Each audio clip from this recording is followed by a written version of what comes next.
प्रणाम। हम किरण शर्मा, हम मंजू शर्मा अपना यूट्यूब चैनल पर सबके स्वागत करें। नमस्ते, प्रणाम सब दीदी भाई जी के प्रणाम, सब यूट्यूब फैमिली के प्रणाम। जते हर हर महादेव, जय भोलेनाथ। सबके प्रणाम। हर हर महादेव, जय श्री शंकर, जय भोलेनाथ। और हम दोनों देवरानी जेठानी जा रहा बहुत प्यारा से चुटकुला गीत गाब, अहाँ सब जरूर सुनब, कमेंट करके जरूर बताएब गीत किनका सबके पसंद है। और जितने दीदी यूट्यूब फैमिली के दुल्हा मनमानी करे तो सब जरूर कमेंट करो और बताएब, और लाइक सब्सक्राइब कमेंट करके शेयर करके नहीं कोई बहुत प्यारा सा गीत सब जरूर सुना,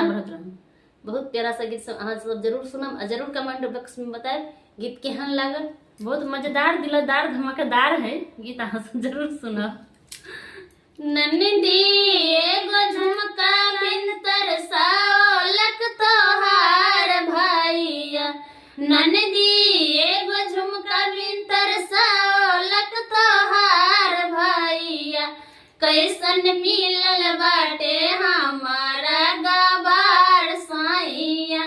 कैसन मिलल बाटे हमारा गवार साइया, नन्दी एगो झुमका बिन तरसाओलक तोहार भैया, नन्दी एगो झुमका बिन तरसाओलक तोहार भैया, कैसन मिलल बारे हमारा गवार साइया, कैसन मिलल बारे हमारा गवार साइया, पढ़ल न लिखल हो या ना परिया नारी, पढ़ल न लिखल हो या ना परिया नारी, दिन भर गाँवा में करता फुटानी, दिन भर गाँवा में करता फुटानी, ओहो कैसन किस्मत में सटल गवार साइया, नन्दी कैसन किस्मत में सटल गवार साइया, एगो नथिया बिन तरसाओलक तोहार भैया, एगो नथिया बिन तरसाओलक तोहार भैया, एगो नथिया बिन तरसाओलक तोहार भैया, बातियो न बुझे हमर करे मन मानी, बातियो न बुझे हमर करे मन मानी, फुटानी में बितावता रोया अपन जवानी,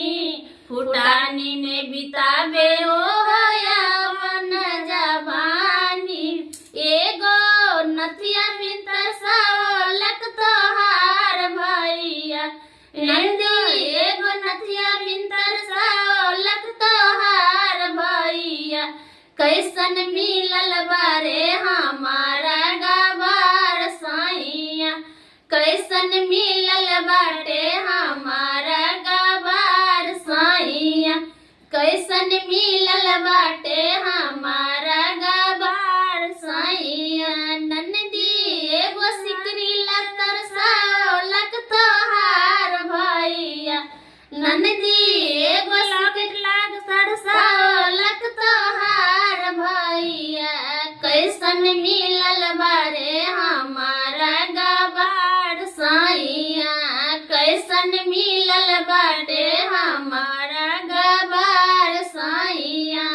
कैसन मिलल बाटे हमारा गवार साइया, कुछऊ न बुझे ओ करत मन मानी, कुछऊ न बुझे ओ करे मन मानी, समैया तयायल नन्दी बहुते महंगाई, समैया तयायल नन्दी बहुते महंगाई, एगो लॉकेट ला तरसाओलक तोहार भैया, नन्दी एगो लॉकेट ला तरसाओलक तोहार भैया, कैसन किस्मत में सटल बेकार साइया, कैसन किस्मत में सटल बेकार साइया, कैसन किस्मत में सटल